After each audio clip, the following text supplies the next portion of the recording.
você abrir a sua Bíblia na segunda carta de Pedro, capítulo 2, a partir do versículo de número 4.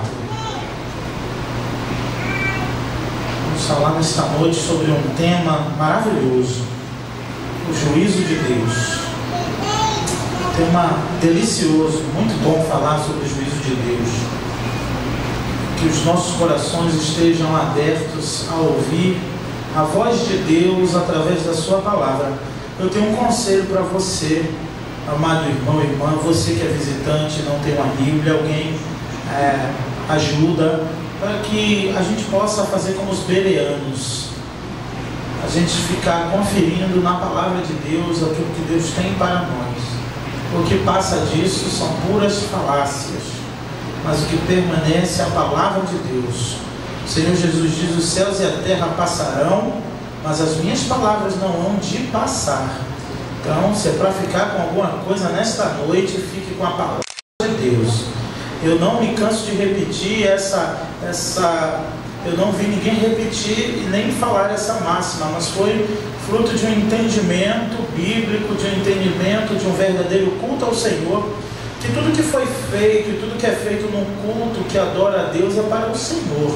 O louvor, a palavra, as orações, tudo foi para o Senhor. O que você cantou, o que você adorou, tem que ser cristocêntrico, né? Não é meu, minha, é a ti.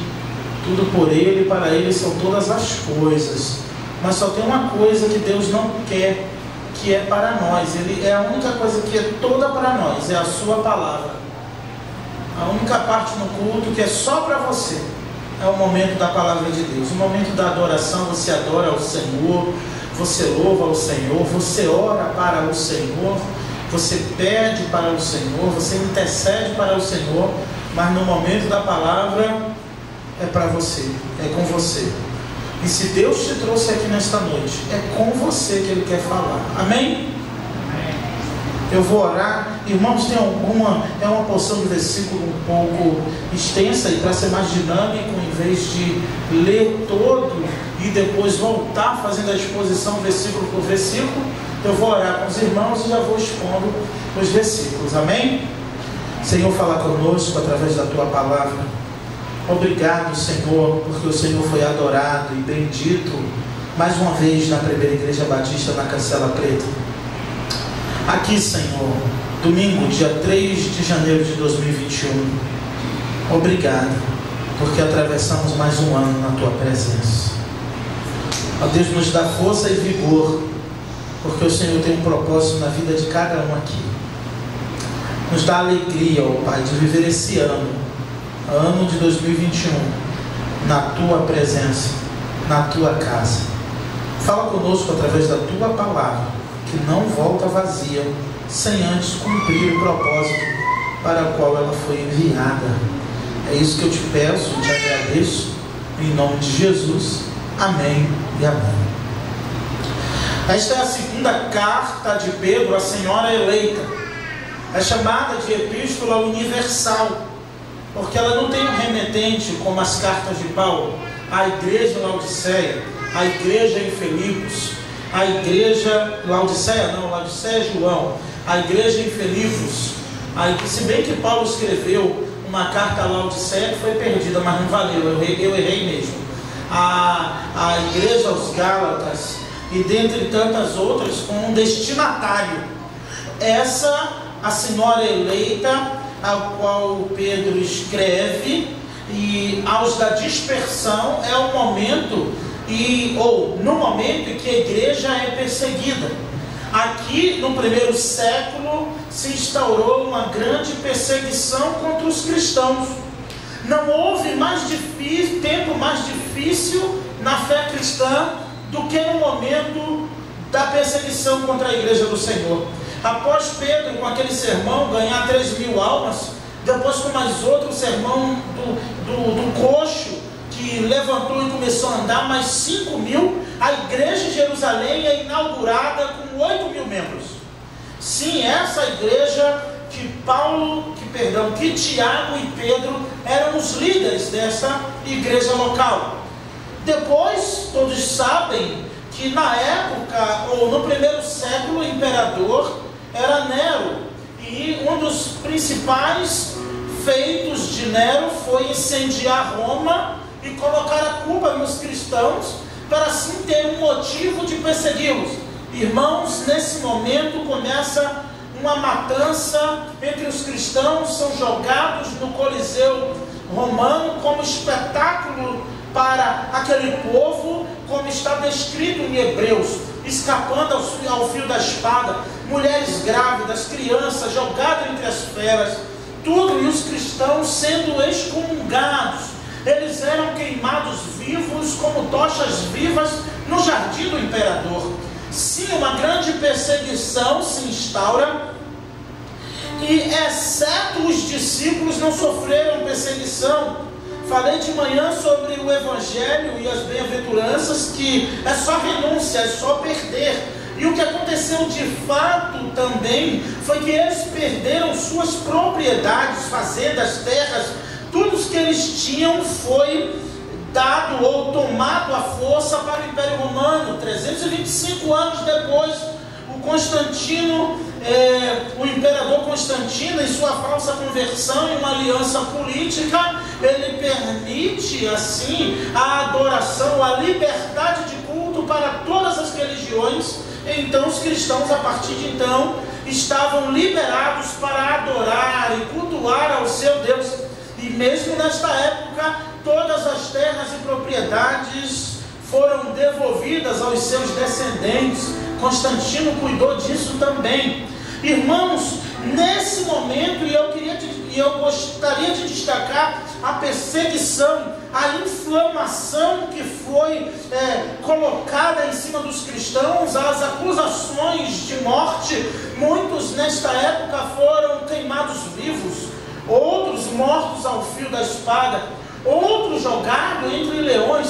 Eles se cobriam, e Hebreus descreve todos esses momentos praticamente do primeiro século. Tudo isso aconteceu dos anos 90 para baixo, fora séculos depois, mas a perseguição pior foi no primeiro século após a ascensão de Jesus. Eles se vestiam como pele de animais e ficavam no meio das ovelhas, para que não fossem percebidos.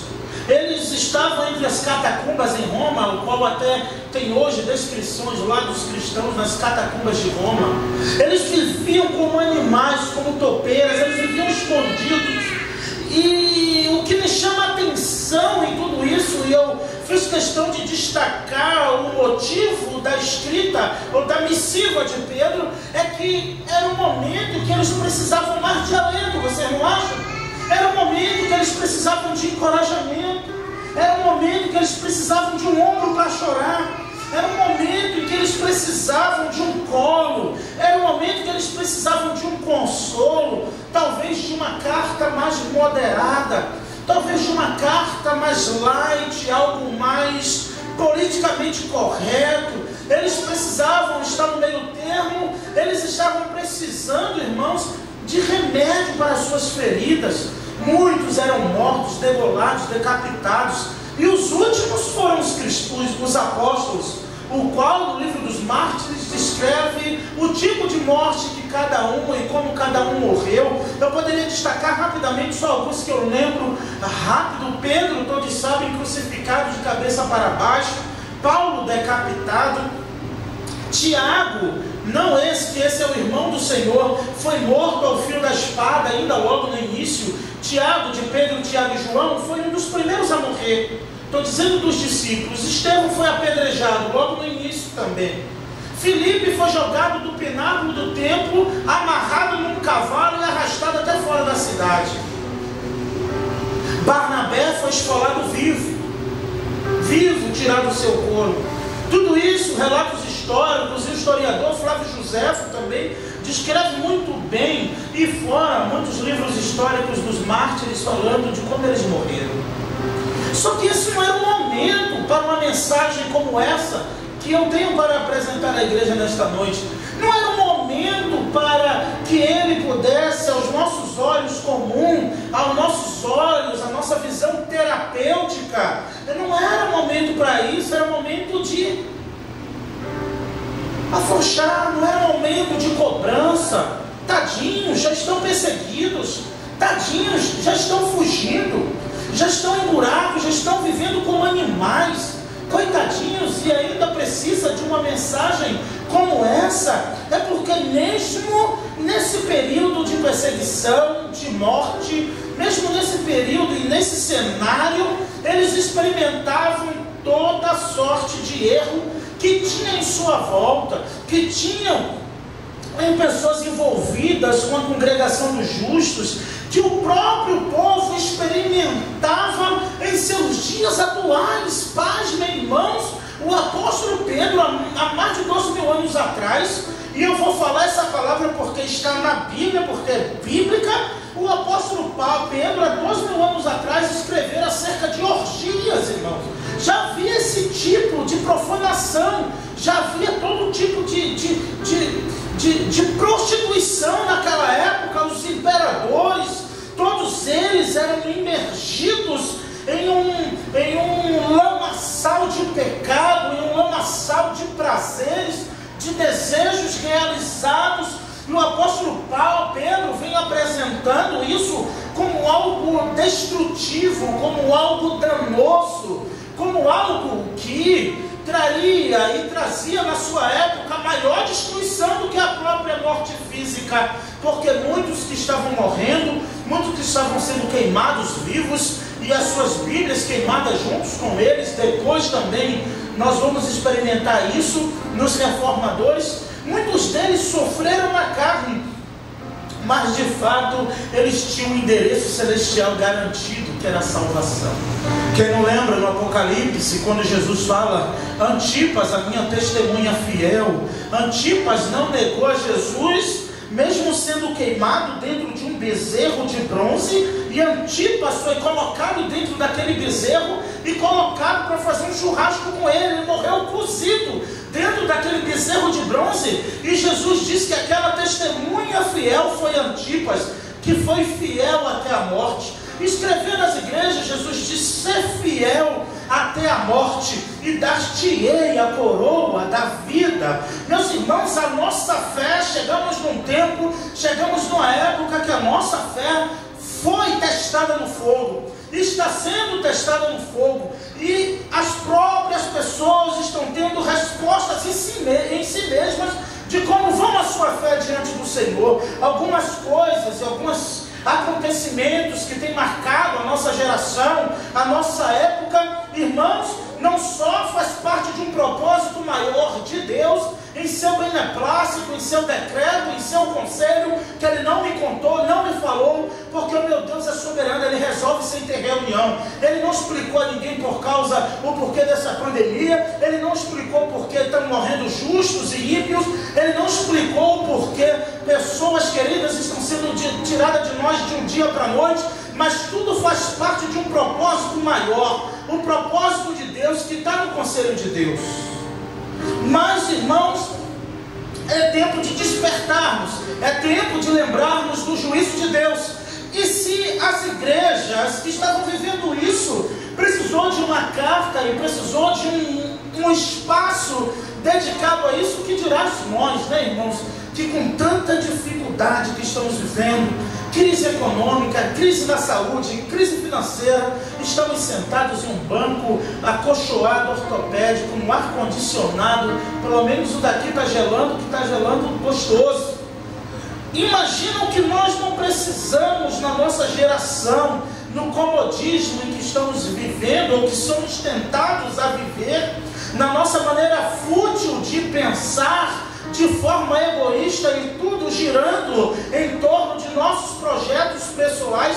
Eu fico imaginando o que a palavra de Deus tem a nos dizer neste momento. Aqui do verso 1 até o verso 3, ele vai falar da advertência contra os falsos mestres.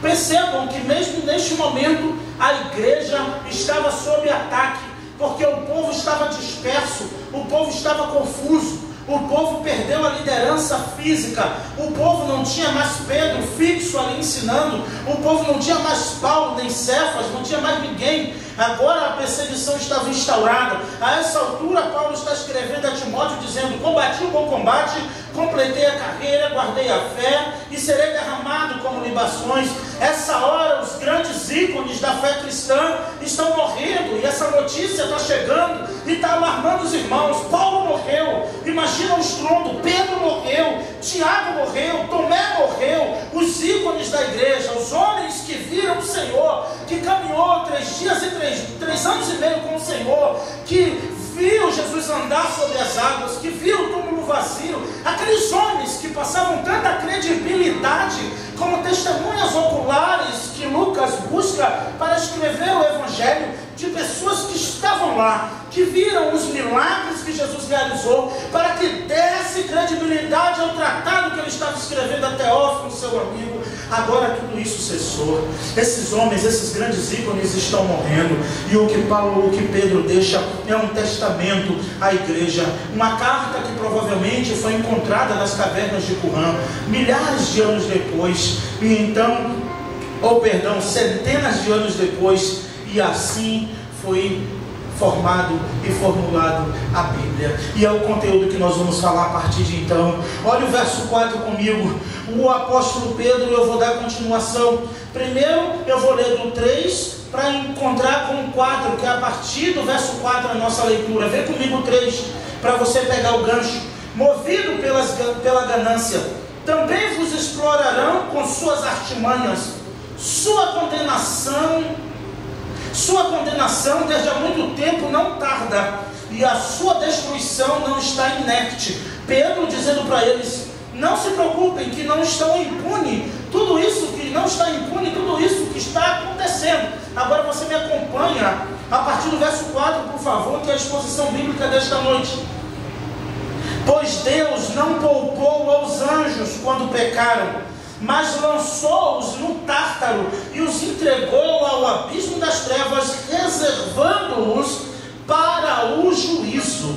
O primeiro destaque de Pedro, e que eu destaco aqui nesse versículo, é que nem os anjos, criaturas angelicais, Deus poupou, ou reservou, como diz na carta de Judas também, que certos anjos caídos estão reservados, acorrentados em algemas eternas para o dia do juízo. Se nem os anjos ele poupou, olha só, e olha o verso 5 comigo. E primeiro, no verso 4 ainda, ele os lançou no Tártaro. É o lugar, é o abismo mais profundo. O Tártaro é descrito e é simbolizado pelo inferno, o lago de fogo.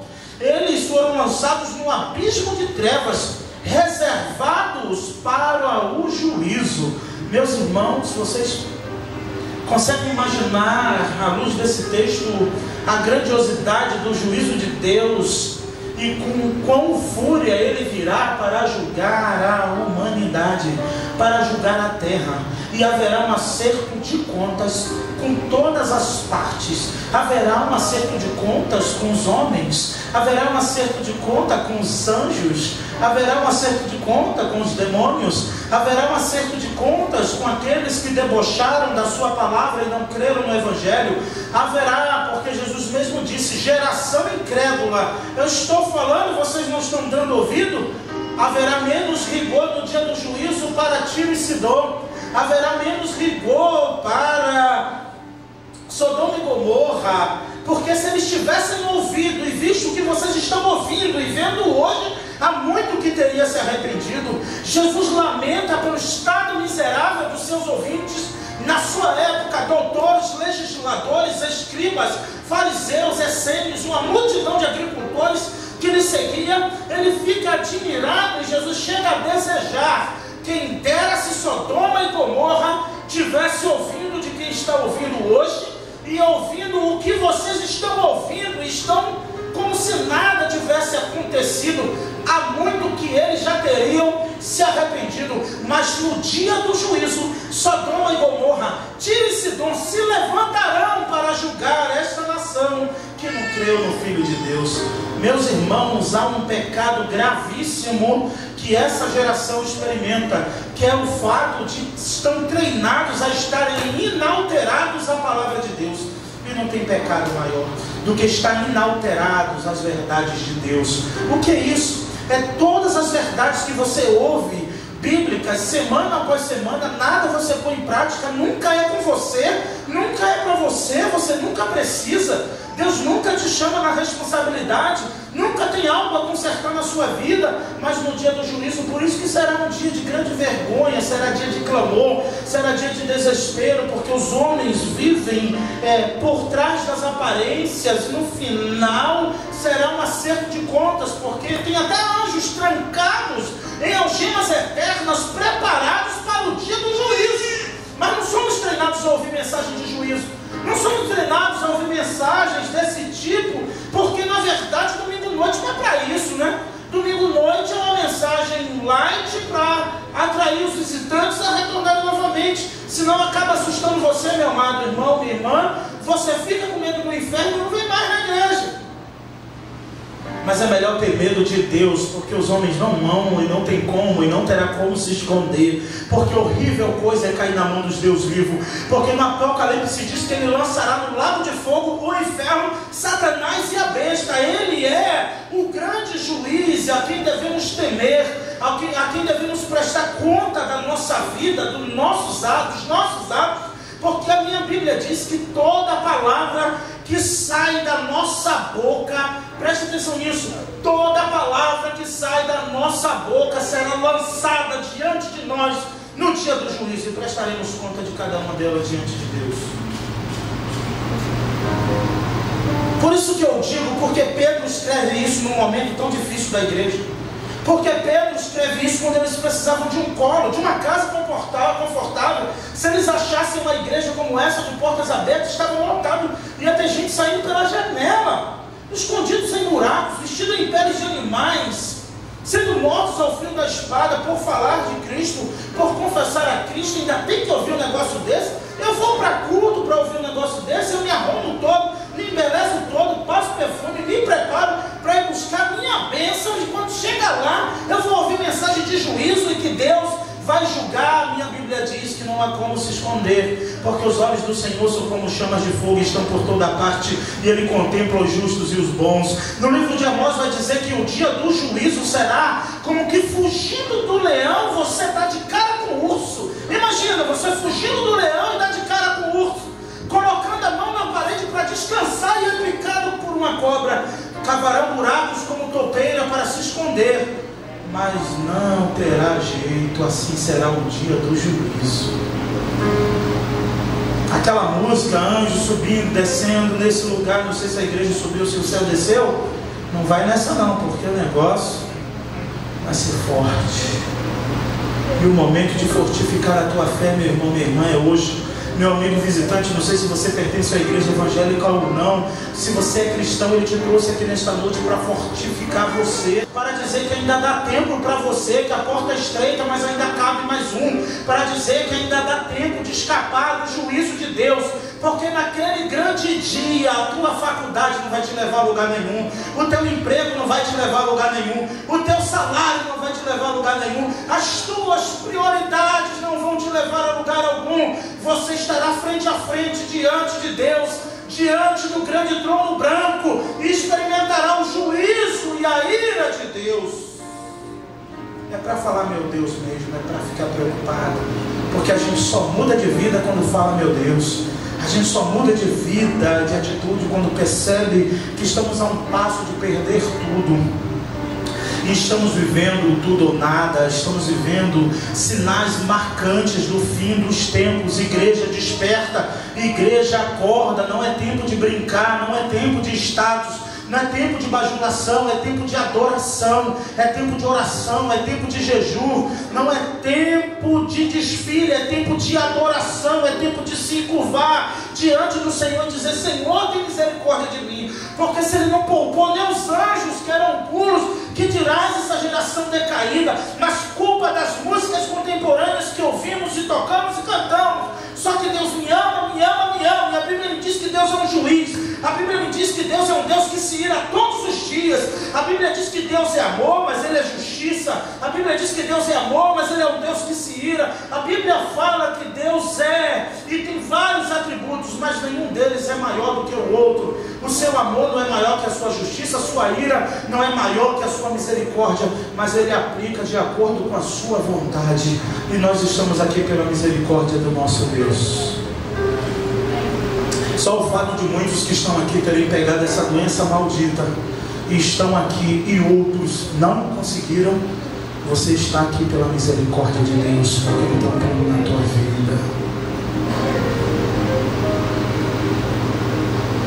Verso 5 vai dizer: também não poupou o mundo antigo. Pedro começa a descrever um relato histórico do juízo de Deus, e está mostrando, olha, Deus é o Deus de ontem e é o Deus de hoje, Ele é o mesmo Deus, Ele não mudou, Ele não muda, Ele é imutável, um dos atributos de Deus. E Pedro descreve, digo mais uma vez, em vez de dar um travesseiro para eles dormirem, em vez de dar um abrigo, Pedro escreve essa carta. Olha o verso 5: também não poupou o mundo antigo, embora tenha preservado Noé, pregador da justiça, com mais 7, ao trazer o dilúvio sobre o mundo dos ímpios, reduzindo-os assim a cinzas, as cidades de Sodoma e Gomorra, condenou-as à destruição, fazendo delas exemplo para os que viviam na maldade. E Deus livrou o justo Ló, atribulado pela vida indecente daquelas pessoas,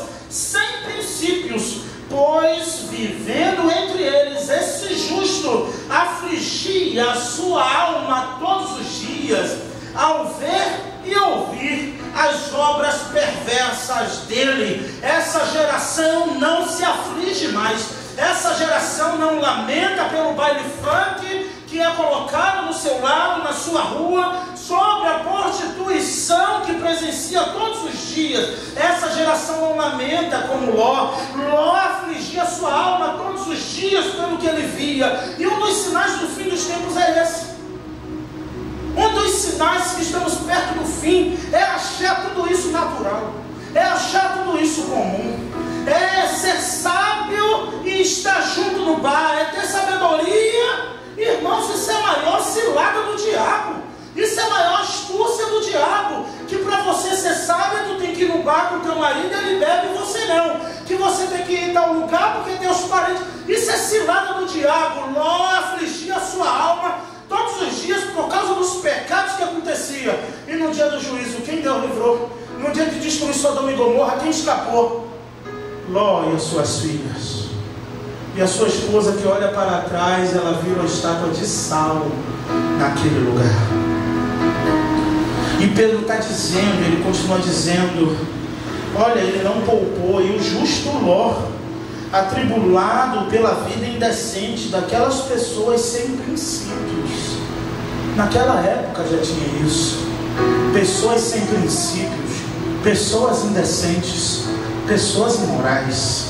Quer escapar do juízo de Deus? Saia dessas coisas, foge dessas coisas, não fica perto dessas coisas, não seja amiguinho íntimo de quem pratica essas coisas, cai fora pelo amor de Deus, aflige a sua alma diante de Deus, porque no céu ninguém vai subir de mãos dadas, a salvação é individual, e nós precisamos estar com a nossa vida no altar do Senhor, buscando e pedindo misericórdia do Senhor, porque esse justo afligia a sua alma ao ouvir, a ver e ouvir as coisas perversas que eles praticavam. E aí nós podemos observar que talvez a falta de lamento sobre esse tipo de situação, a falta de clamor por essa situação, muitas vezes tem impedido e muitas vezes tem mostrado a qualidade da nossa fé diante de Deus, a nossa firmeza bíblica, a nossa firmeza doutrinária diante do Senhor. Irmãos, Ele te chamou para ser fiel, o Senhor chamou vocês para serem fiéis a Ele. Olha o verso 9, o Senhor também saberá. Olha só a aplicação que Pedro faz. Isso é um sermão lido, isso é um sermão na regra da homilética, com ilustração, contextualização, aplicação. Só estou repetindo. Olha isso, depois de dizer tudo isso, olha a aplicação, é o momento da aplicação agora. Pedro mesmo vai fazer, olha só: o Senhor também saberá livrar da provação os piedosos e reservar para o dia do juízo os injustos que estão sendo castigados. Ele está dizendo: olha, mantenha-se fiel, porque o Senhor saberá livrar os piedosos. Paulo escreve a Timóteo e diz: o Senhor conhece os que são seus, Timóteo. O Senhor sabe os que são seus. Ele olha para esta igreja aqui nesta noite, irmãos, eu creio que Ele está aqui. Ele conhece os que são seus. Ele olha, Ele sabe, e Ele saberá livrar a alma piedosa, a alma que se aflige. Deboche, ria, faça aquilo que não é com você, não tem problema. O Senhor está observando. O Senhor conhece os que são seus. Eu não conheço, eu sei que eles são membros da igreja, mas o Senhor sabe os que são deles. Eu sei os que estão arrolados no hall de membros, os visitantes que eu consigo ver mais ou menos, mas o Senhor conhece aqueles que são seus de verdade, aqueles que são seus. E aqueles que são do Senhor são aqueles que afligem a sua alma. Olha o verso 8, o verso 9: o Senhor também livrará da provação os piedosos e reservará para o dia do juízo os injustos que estão sendo castigados. Olha o verso 10 comigo. Principalmente, olha isso aqui, e isso é importante, principalmente os que, seguindo a carne, andam em desejos impuros, desprezam toda autoridade, presunçosos e arrogantes, não receiam em difamar seres superiores, ao passo que os anjos, embora maiores em força e poder, não pronunciou contra eles acusação difamatória diante do Senhor. Nem os anjos diante do Senhor, que são seres superiores em força e poder, não difamam os homens diante de Deus. Ou seja, os anjos estão na glória, vê toda a corrupção, todo o pecado, tudo que a humanidade está vivendo. Sabe como eles ficam diante de Deus? Nem ousam difamar, nem ousam falar nada. Sabe por quê? Porque eles sabem que o seu Senhor está vendo todas as coisas. E os homens, em sua arrogância, em seu ímpeto, distorcem, desdenham, difamam toda a autoridade, como eles faziam naquela época com os anjos. Difamavam, falavam, zombavam. Mas graças a Deus que essa geração é uma geração séria, que não faz esse tipo de coisa. Por isso que ninguém aqui experimentará esse juízo. Não, aqui não. Graças a Deus, porque todos levam a sério tudo que está sendo dito aqui. Louvado seja o nome do Senhor. Olha só o verso 11: ao passo que, embora maiores em força e poder, não pronunciaram contra eles a acusação difamatória diante do Senhor. Olha o 12 comigo. Aplicação de novo de Pedro, do seu sermão aqui, é mais uma injeção de bezetacil. Mas esses homens que, à semelhança de animais irracionais, vivem por instinto natural para serem presos e destruídos, difamando o que não entendem, perecerão na corrupção. Essa é o juízo expresso de Deus para esses que vivem desta maneira, recebendo, verso 13, a justa retribuição da sua injustiça. Olha que redundância. Recebendo a justa retribuição da sua injustiça. Tais homens têm prazer. Isso aqui não é brincadeira. Pedro já tem escrito isso há mais de 2000 anos atrás, irmãos. Olha para isso aqui, isso não acontece aqui não. Isso não acontece em canto nenhum. E Pedro, onde Pedro achou isso, meu Deus? Revelação divina, irmãos. Sinais do fim dos tempos. Olha isso aqui. Verso número 13, obrigado. Recebendo a justa retribuição da sua injustiça. Olha aí a parte B do verso. Tais homens têm prazer na luxúria à luz do dia. Eles são manchas e máculas, tendo prazer nas suas dissimulações, quando se banqueteia convosco. Isso acontecia no seio da igreja. Isso acontecia no meio dos irmãos. Luxúria à luz do dia, dissimulação, falsidade, se banqueteando no meio dos irmãos, bajulando pelo interesse. Tudo isso acontecia acontecendo no arraial do Senhor. Pedro não está dizendo: olha, irmãos, isso acontece lá, isso acontece do portão para fora. Vamos ler de novo o verso 13 e entender se essa carta foi para uma igreja ou se foi para o baile funk vizinho, para o apóstolo Pedro ir lá, ou a igreja ir lá e ler, ou se foi para a igreja local que estava reunida, sei lá onde, escondida, mas foi para a igreja de Jesus. Olha isso de novo, verso 13. Recebendo a justa retribuição da sua injustiça, tais homens têm prazer na luxúria à luz do dia. Eles são manchas e máculas, tendo prazer em suas dissimulações.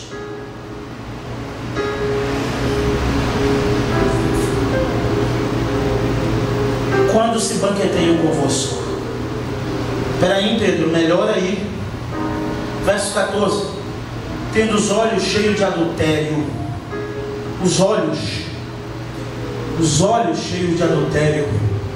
Jesus disse que se teus olhos forem mal, todo o teu corpo será trevas. Se teus olhos forem bom, todo o teu corpo será luz. Mas se teu olho direito te fizer pecar, arranca-o e lança-o fora, porque é melhor entrar no reino dos céus só com o olho do que o corpo inteiro lançado no inferno.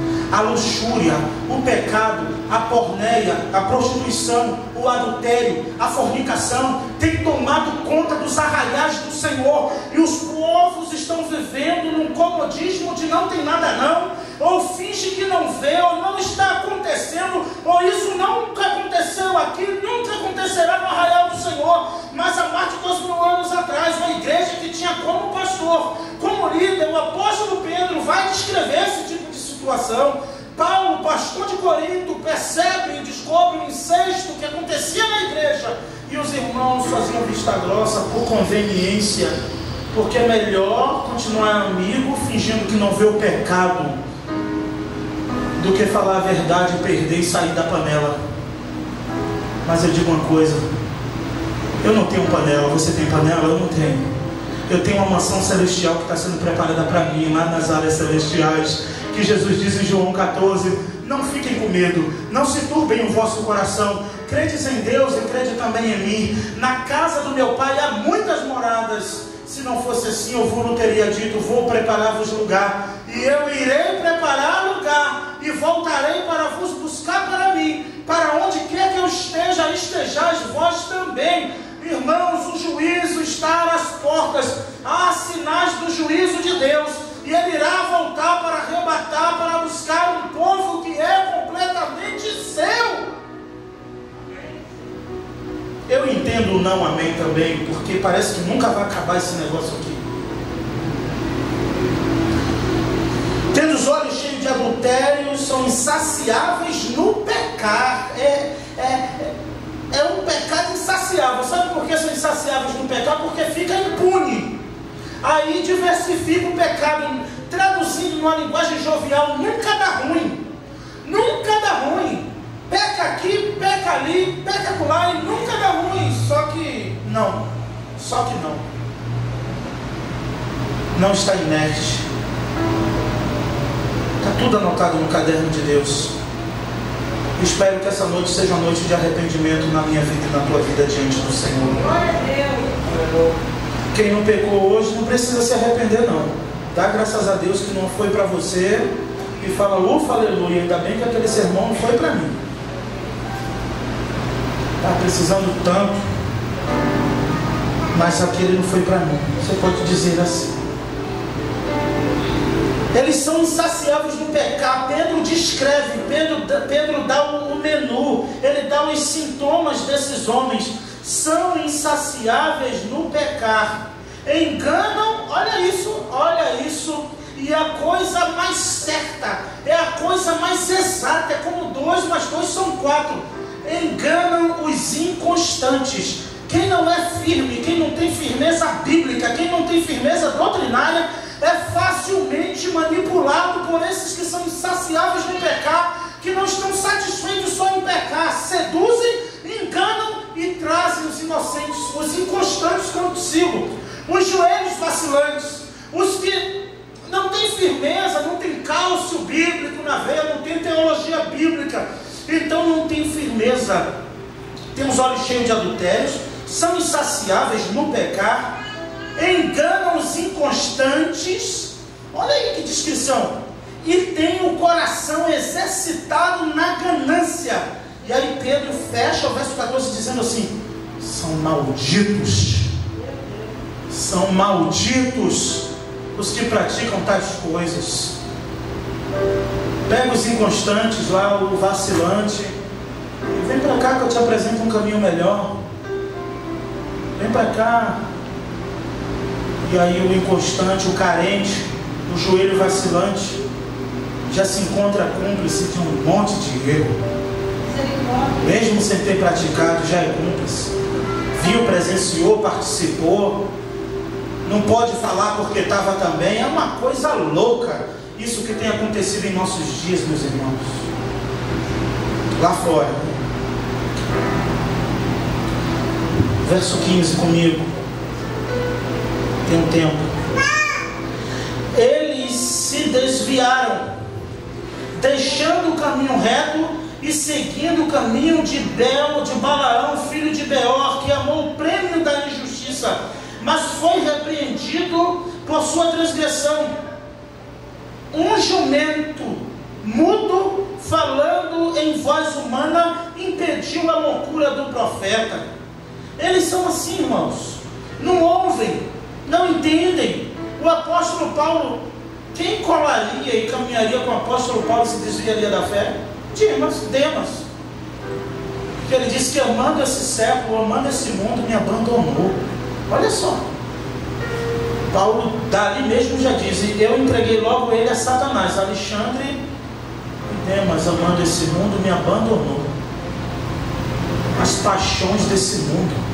Paulo orienta Timóteo os cuidados com as paixões desse mundo, porque paixão é algo forte, paixão é algo que arrebenta, paixão é algo avassalador, e as paixões desse mundo vivem tentando pegar os inconstantes, vivem tentando pegar o joelho vacilante. Quer que eu te diga uma coisa, irmãos? No reino espiritual, e eu digo com total propriedade, o que acontece no meio dos que estão em trevas, até um trabalho que eles vão fazer, até algo maldito, eles sabem quem é firme e quem não é, porque os próprios espíritos malignos anunciam: aquele não mexe naquela não, que aquele ali é firme, é servo do Altíssimo. Mas o de joelho vacilante está sujeito a todo tipo de queda. E o Senhor te trouxe aqui nesta noite nada mais, nada menos para firmar os teus joelhos, para firmar os teus passos no caminho do Senhor, e para dizer para você: não importa como você viveu até hoje, só diz respeito a você e Deus, mas hoje Ele te trouxe aqui para afirmar os teus passos e para te escapar e te livrar do dia da condenação eterna e dizer: você é meu filho, você é minha filha. Por isso que eu te trouxe aqui nesta noite, para falar fortemente ao teu coração. Como Paulo disse a Timóteo: quanto a ti, filho meu, foge dessas coisas. Eles se desviam, deixando o caminho, eu já falei, mas foi repreendido. Verso 17: eles são fontes sem água, nevou-as, levado por tempestades, porque levado para um lado e para o outro, para os quais está reservada a escuridão das trevas, pois proferindo palavras arrogantes e fúteis, olha isso, com paixões sensuais da carne, iludem pela libertinagem os que estão a ponto de escapar do erro. A coisa é tão maquiavélica, a coisa é quando está escapando do erro, quando fala: vou me safar, olha o que acontece. Proferindo palavras arrogantes. Claro, tem que ter esse jogo de palavra. Entenda, irmãos, o sofisma. Aqueles que já sabem, amém, podem saber até mais do que eu sobre isso. Mas a ideia é desconstruir a ideia principal para construir a sua ideia. E só desconstrói a ideia principal como? Com arrogância. Como foi lá no Éden? O Senhor disse que é assim? Não é assim. O Senhor disse que morreria?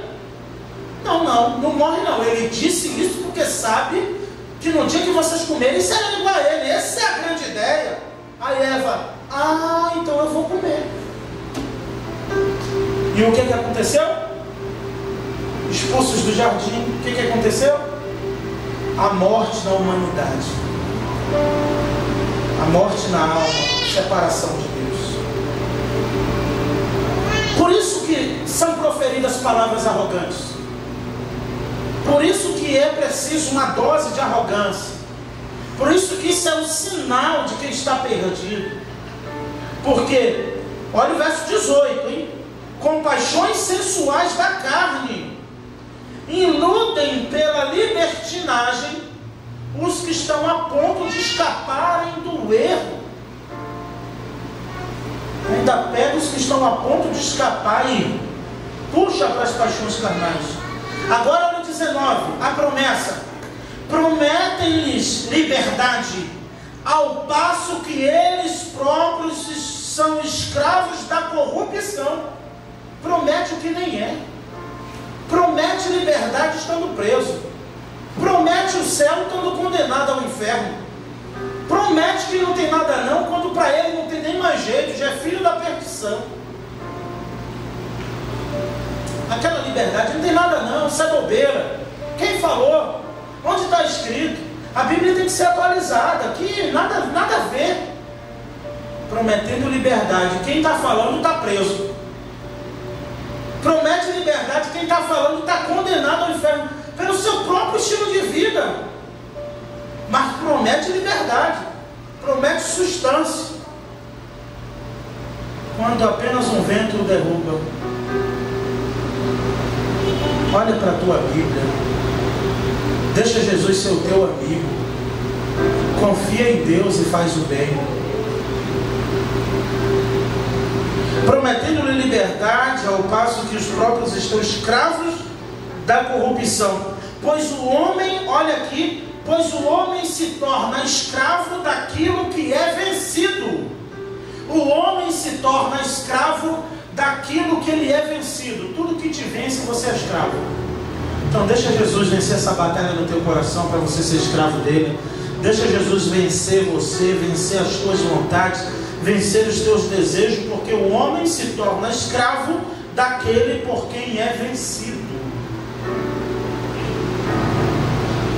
Verso 20. Assim, depois de escapar das corrupções do mundo, pelo conhecimento do Senhor Salvador Jesus Cristo, são novamente envolvidos e vencidos por elas.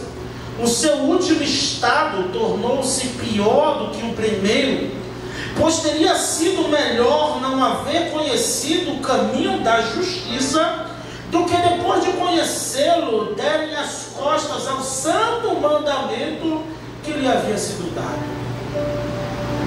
Desse modo acontece-lhe o que se diz este provérbio verdadeiro: o cão voltou ao seu vômito e a porca lavada revolve-se na lama.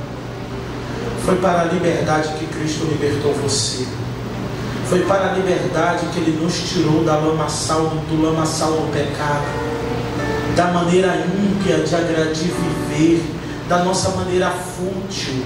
A Bíblia diz que nós, quem está em Cristo, nova criatura é. As coisas velhas se passaram e eis que tudo se fez novo. Ele chamou você, Ele salvou você para viver uma vida piedosa e para participarem da vinda do Senhor Jesus. Mas infelizmente cumpre-se o provérbio verdadeiro que a Bíblia mesmo diz, que o cão volta ao seu próprio vômito e a porca lavada volta a revolver-se na lama. Que essa realidade não seja a sua. Nesta noite você tem a oportunidade de confessar os seus pecados diante do Senhor, você e o Senhor, de pedir perdão a Ele e de dizer: Senhor, eu quero escapar do dia do juízo, eu quero estar na Tua presença, desfrutando das Tuas maravilhas. E você que ainda não entregou a sua vida a Jesus, a única maneira é essa. A única maneira de escapar do dia do juízo. Você pode viver 30, 40, 50 anos a mais, 60 anos, 70, com vida e saúde ainda mais à frente. Você pode ter prosperidade, Você pode desfrutar de uma ótima saúde agora, mas você só vai escapar do juízo vindouro se você entregar a sua vida a Jesus, para que Ele salve você do lamaçal de pecado, para que Ele salve você. O que você está esperando? O que você que ainda não entregou a sua vida está esperando? O que você que um dia estava cantando na igreja, estava louvando, estava sendo bênção na casa do Senhor, está esperando? O que você está esperando, meu irmão, minha irmã, para entender que no dia do juízo ninguém escapará, não por medo do juízo, mas por medo de Deus, pelo temor do Senhor que fez os céus e a terra. O que você está esperando? Você está esperando o quê? Parar de fumar, parar de beber? Você está esperando o quê? Largar algum tipo de prática, algum tipo de vício? E talvez no seu pensamento de justiça você pensa, quando eu parar com isso eu volto. Quando eu deixar disso eu vou para a igreja. Isso também é uma artimanha de Satanás para enganar você com uma falsa justiça. Ele quer você do jeito que está, e ele limpa você, ele lava você, ele te purifica e ele te justifica hoje diante de Deus. E se você partir hoje mesmo tu estarás no paraíso com o Senhor, como aquele bandido da cruz. Eu convido a igreja a se colocar de pé. Vamos orar neste momento. E ao mesmo tempo eu convido você que se sentiu confrontado por esta palavra, de entender que o tempo que se chama hoje é o momento da sua reconciliação com o Senhor. É o momento de você entregar a sua vida publicamente, ou de confessar publicamente a sua aliança com Deus. Eu não vou pedir que você venha aqui à frente, porque vir aqui à frente não vai salvar você, mas eu convido você a levantar a mão onde você está e dizer: eu aceito Jesus como meu Salvador. Você levantar a sua mão onde você está, já iremos orar por você, e você publicamente já está confessando Jesus como teu Salvador. Levante a sua mão só para que eu possa identificar você e diga amém. Eu entendi que essa palavra foi comigo. Jesus, eu te aceito. Jesus, eu te quero. Eu renovo.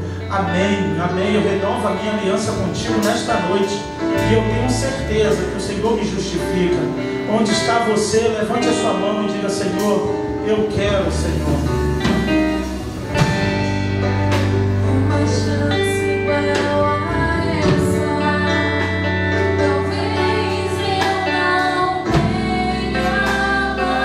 Você não tenha mais beijo.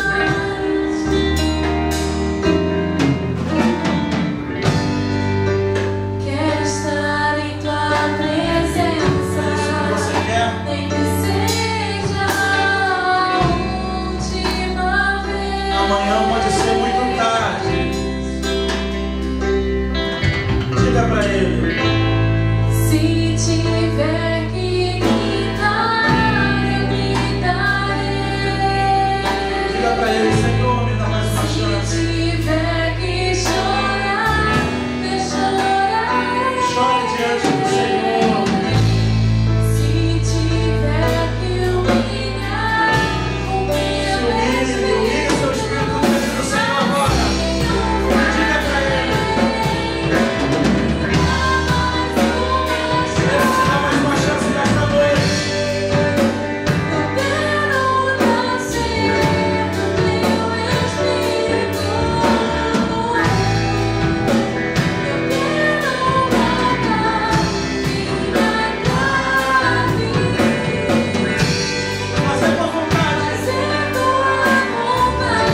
como eu posso sentir a tua presença na tua igreja, ó Pai.